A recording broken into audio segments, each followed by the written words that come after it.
The most damning condemnation comes from the Council of Europe, which attacks conditions at Brixton and Wandsworth as inhuman and degrading. It blames a pernicious combination of overcrowding, with some prisoners sharing 3 to a cell, lack of sanitation, poor hygiene and inadequate activities for inmates.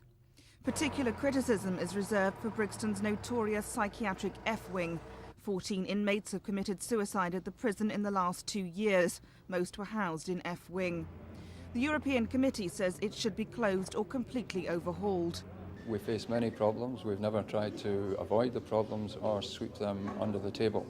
If there is a criticism to be pointed today, then it probably is to all of us as members of society for allowing an environment such as that to continue.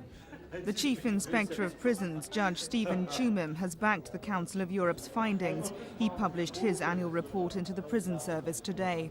I think the descriptions of facts, and I'm concerned with facts rather than with adjectives, are very similar to what I found when I inspected at roughly the same period. I hope there's going to be a big change for the better in all those free prisons. The government have rejected Europe's criticisms and say they're addressing problems within the prison service. So they're talking about things like slopping out, which, as most people will know by now, we are dedicated to ending by 1994, 2 years earlier than was recommended by Lord Justice Wolfe in his report. They're talking about overcrowding, admittedly something which we have a problem with at the present time, but which we are addressing, and I have been addressing very urgently. The Home Office also says there's been a considerable improvement in prison conditions, particularly at Brixton, since the European delegation's visit in August last year. Jane Ball, Thames News.